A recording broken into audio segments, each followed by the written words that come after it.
Welcome back to Networking Unleashed, Building Profitable Connections. I'm your host, Michael Forman, speaker, strategist, and firm believer that connections is the currency of leadership.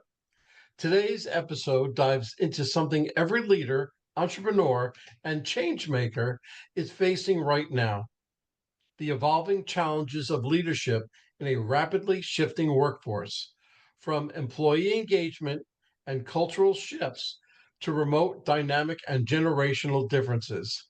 It's no longer just about managing people, it's about meaningful connecting with them.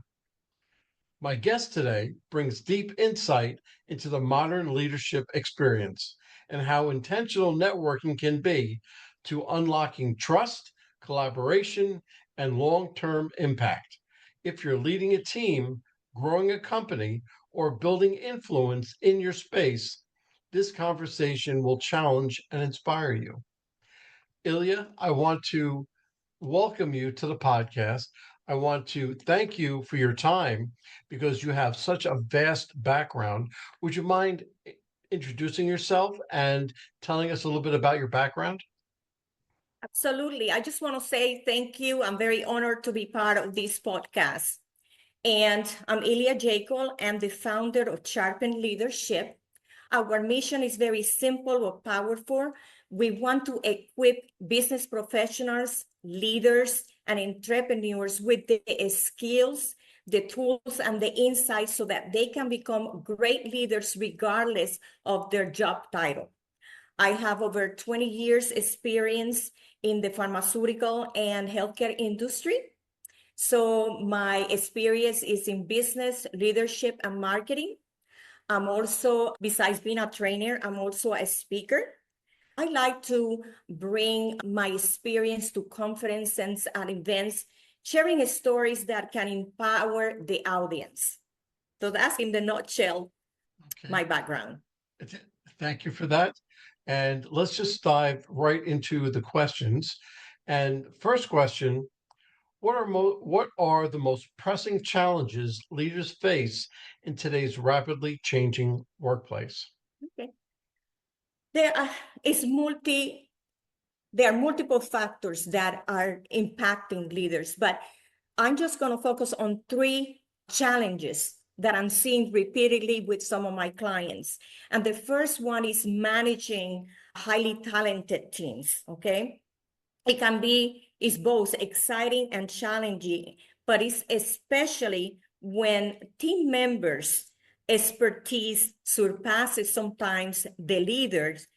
It can certainly create some insecurity in the leader, and also make it more difficult to lead with confidence. Also, talented individuals, they tend to have higher expectation. They are strong, they have strong opinions, and they need somebody that can lead them effectively. And leading these kind of teams, it requires a balancing act.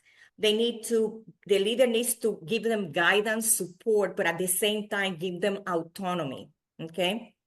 The leader in this nowadays is mostly like a facilitator, where they communicate the vision, the expectations, and the outcomes they want, but then they step back and allow the team to take ownership of their work and the process. And this is important because this type of high talented individuals, they perform better when they are motivated, and they embrace then collaboration instead of competing, and they bring their best to the table when you give them that autonomy. The second, I will say, is the fear of failure, especially in high pressure situations that most leaders experience today. But fear of failure is something that we all going to experience sometime in our career. It's how we respond to that fear that will show our true leadership, okay? So fear can be very paralyzing and detrimental for the leader, for the team, and the organization. So let me give you an example of how it usually tends to show up. Let's say there is a leader that is leading this multi-million-dollar project, okay? if the person becomes paralyzed by the fear, that leader will start trying to micromanage every aspect of the project and the team, which instead is going to be detrimental, right? And start second guessing his or her decisions and actions. So, on the other hand, you have the leader that understand that fear is a natural part of doing business, and they reframe that fear into opportunities to learn, to grow, to be resilient. And that's what I will tell you about the fear of failure, is how you respond. The third one, I think, is the most challenging of all, and is navigating uncertainty. The best leaders are the ones that will build, they understand that ambiguity is part of business nowadays. You can never have completely full 100% all the facts, but they build trust and they rally their team around their vision. So they are not following them because they have all the answers, but they are following them because they believe and they trust that leader. And that's one of the best ways to navigate the complexity in today's business. Yes, very good. And you hit on so many marks that I speak about between networking and leadership, and the difference between leadership and being a boss. And it just, you encompassed everything very well. I want to thank you for that. Let's change this around a little bit. How has the shift to remote work affected leadership strategies and team dynamics? Can you repeat that question? How has the shift to remote work affected leadership strategies and team dynamics? Okay, how the shift on, How the shift from working in an office to remote, and how it affected the leadership and the team dynamics itself. oh yes, is absolutely, it has changed, because before everybody was in one place. Now the leader is completely different. The leader has to understand that they have to trust those people, or that they are accountable. They have to be accountable for what they do in their own space at home where they are working. So it modernized everything. Like right now, what we're doing in Zoom, we used to use Zoom for certain meetings, but now you can see that Zoom is done for everything. We can have chats and people in different rooms. And so everything is being modernized. I believe that just working from home, it can be also, it can have some benefits, but also can be detrimental to that team dynamics Do you and believe that sharing the perspectives. do you believe that a team should get together face to face once a week, once a month, once a quarter, something like that? That's hard to tell, because it depends the team, it depends the manager. But I think some face-to-face interaction is important to continue to build that collaboration and that relationships they have. And also, you also know this, when you do an event face-to-face with people, it's completely different from when you do one through Zoom. The interactions are different. So yes, I think that human touch is important.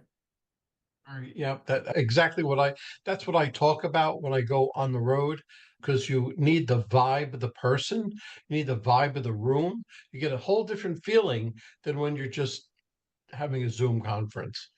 Okay, but what innovative networking approaches are leaders using to boost employee engagement and retention?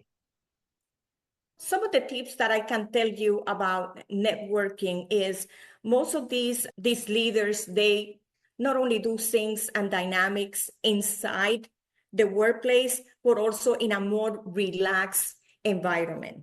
Okay. But for me, networking is investing in the future of your business and your career. Okay. It really shifts the trajectory of a business and a career. And for me is very important. And when I was leading some of these teams, for me, it was very important that we go outside of the workplace. That's when you really get to know different people. There are so many things that sometimes we don't know from the people that we are leading. So golf is wonderful. They do a lot of golf. They do a lot of boot camps.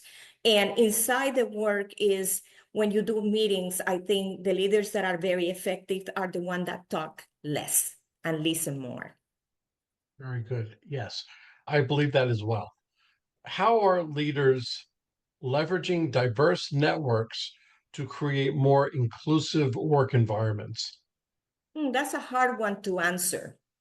I think one of the things to be inclusive, okay, to especially when you're making very high profile decisions, it's not just about collecting data, but if you have a team that is diverse, they can bring in, and when I say diverse, I said not just of race, but I think experience, Absolutely. and everybody have different experience, different expertise, and that's what I'm talking about, the bringing diversity.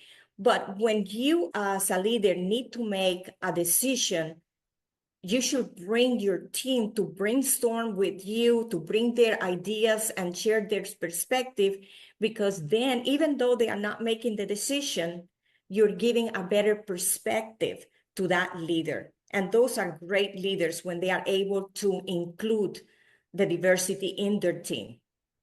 I believe that, and I believe it's more effective when you're doing it in person rather than through Zoom, Absolutely. because there's no other distractions, there's nothing else. You can just concentrate on work. But that was a very good answer. Let's go to a crisis management question. Can you share an example of how effective networking helped you navigate a leadership crisis?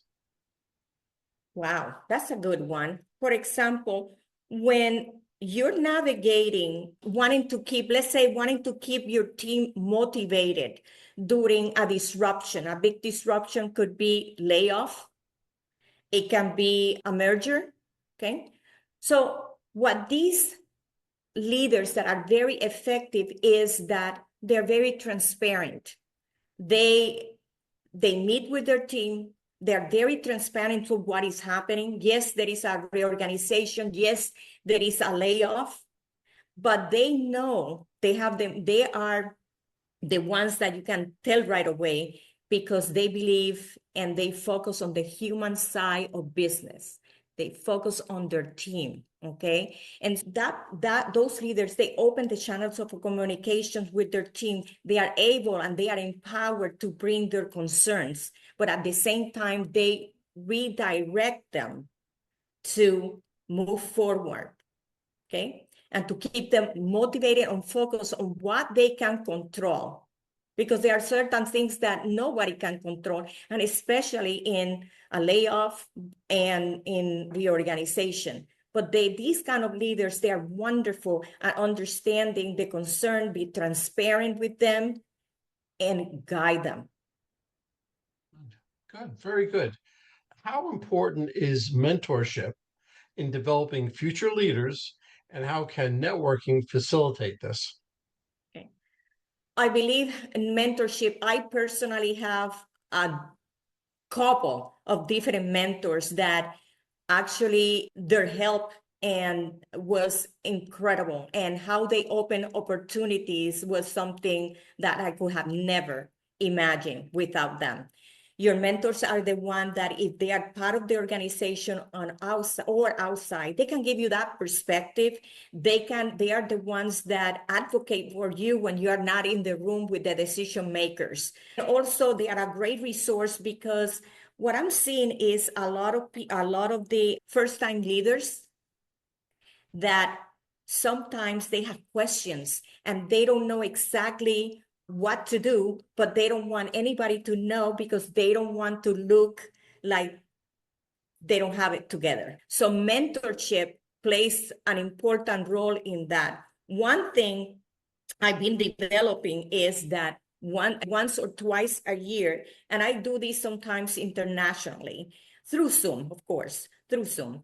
But I gather people that are pretty much at the same level of experience, and they have to sign a contract that whatever is discussed in there stays there.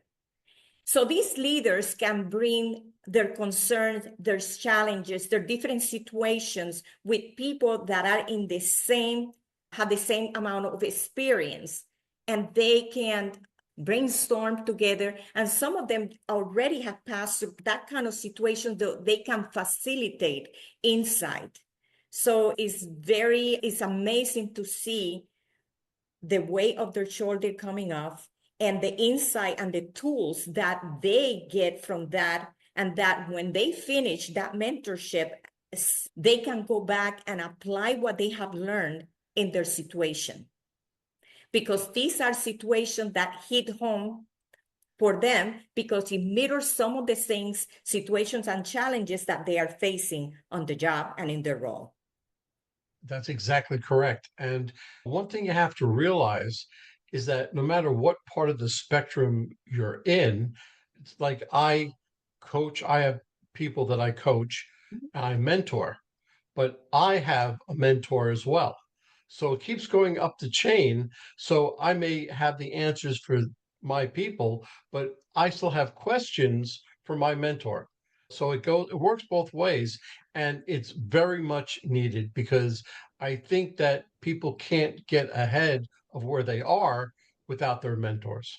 Absolutely. We all don't have all the answers, and the person that tell you they have them all, oh, because I don't think there is one that can tell you they have all the answers. So yes, I have had throughout my career different mentors, and they have been critical for my continue to advance in my career and also as a professional. Yes, yes, absolutely. Absolutely. How is technology changing the way leaders network and build relationships within their organizations? That's a difficult one to answer, but for example, we need to keep with the times, okay? Because if a leader is not keeping with the times and understanding, technology is changing so fast. Look right now with AI. AI is not just for typing and retyping, it's for videos. It does everything for you. So there are great benefits to that, and there might be some things that you have to be mindful of.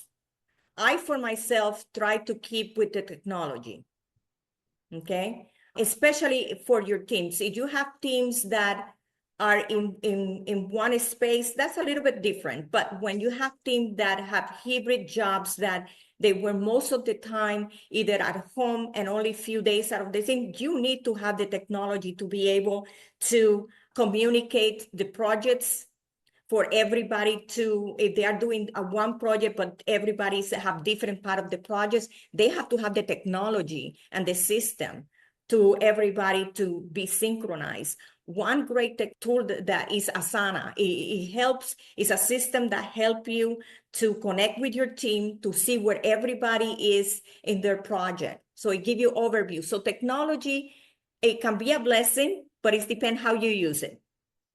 Absolutely. Very well said, because I truly believe that it is a tool in your tool belt. And if you use it correctly, it will be magnificent. If you don't use it correctly, it's like, why bother having it in the first place? But very well said. Let's go a little bit to work-life balance. How are leaders addressing work-life balance issues while maintaining the strong professional network? It's like I said, you need to be sensitive and you need to be focused on for me, I always focus on the human side of business, because to reach any goals, to reach any results, your team, your your employees come first. Without them, there is no business, okay? Absolutely. So to me, I tried when they comes with situations, especially my female leaders. They're not only leaders, but they also are moms. And sometimes the stress of work and at work, that combination can be difficult and very challenging. So I try to be empathic, use the emotional intelligence and be empathic, putting myself in that person's situation and try to listen. But that doesn't mean that all the time I'm going to agree with them. Absolutely. Sometimes there are decisions that are hard decisions that you need to make. Absolutely. But I always try to be empathic and try to really listen and try to do what I can to help that individual so that they can actually balance their work with their home. I used to be a business owner, pizzerias, restaurants, things like that. And I know the value of the employees, and you have to keep them happy because if they're not happy, then how can you expect them to make your customers happy? But you have to draw that line saying, look, I understand what you're going through. I can give you this little bit of leeway.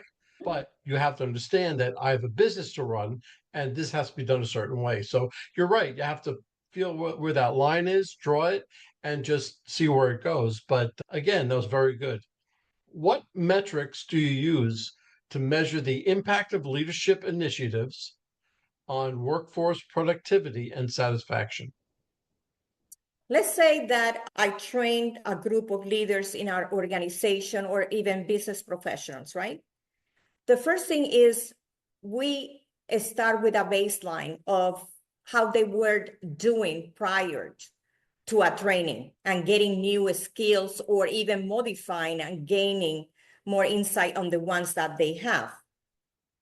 After that, we work with the organization to see how immediately they were able to apply what they learned and if they are able to make a sustainable transformation in their jobs, in their role, and affecting their department.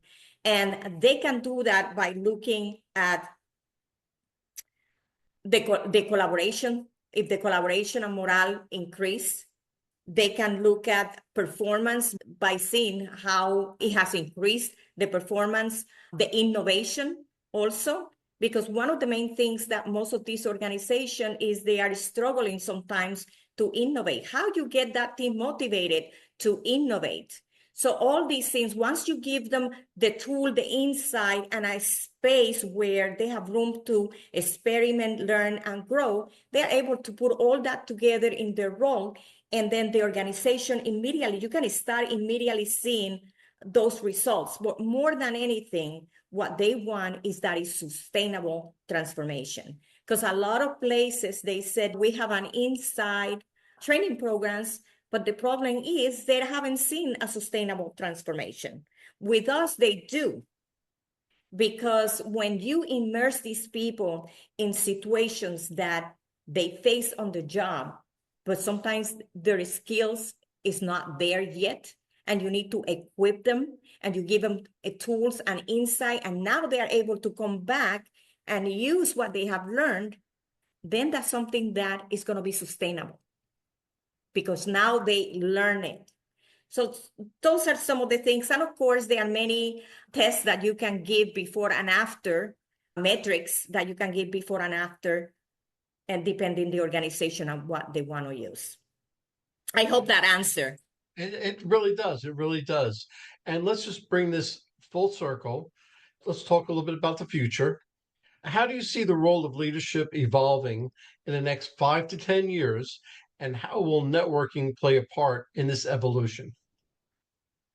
What I see is the leadership is going to be more about shifting and evolving to be facilitators, not an influencing, not about the title that you have or the authority that you have. Networking is huge. Let me give you an example. When I first started building my career, I became really intentional. And this is what I advise to all my clients. Be intentional when you are collaborating in initiatives and in projects in your organization, and not just with your team, but across departments. Because when you're networking and connecting with people of different departments, your visibility increases. Your access to the leadership and the decision making it's all of a sudden is expanded. So when a promotion is coming up or a new opportunity is rising, guess what? Those that have more visibility and showing their leadership are the ones that come top to mind, right? They are the ones. And in networking, that is gold, because you're the one that's going to have access to opportunities, access to resources, and everybody started to see you differently. So networking is huge for building a career, as well as launching and expanding your business. There was a time that I moved from California to Illinois, right? So I knew I have great, solid experience and a wonderful resume, but I knew it wasn't enough for me to move to a new state just by going to maybe LinkedIn and sending some requests, right? Connecting requests blindly and then expecting that was going to work. It is very daunting and it's ineffective. So what I did, I rallied the network that I have in California, and I have very open conversations to them. And I told them, hey, I want to move to Illinois, and these are my aspirations and the two industries that I was interested. What happened is I asked also one question, and it's who you know in Illinois that I should meet. That conversation opened access to doors that I could have never done alone. It was incredible.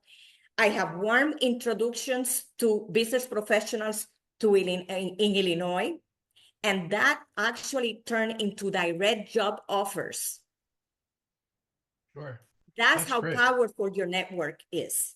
That's how powerful it is. And that's the name of the game. The networking is gold. It's your go to, it's your everything. I believe that networking is the basis of every business.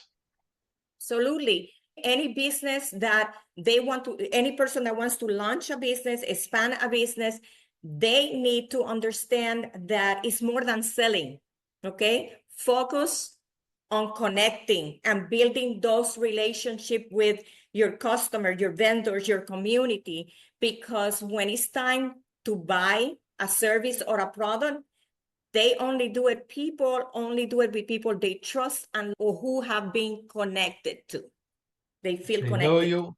If they know you, if they like you and trust you, then they'll do business with you. And that's Absolutely. the mantra of networking. Ilya, I have to tell you, this was a great conversation. You're a great guest. And if anybody wants to get hold of you, whether they want to be coached, ask a question, or see what they can do with their job, how can they reach you?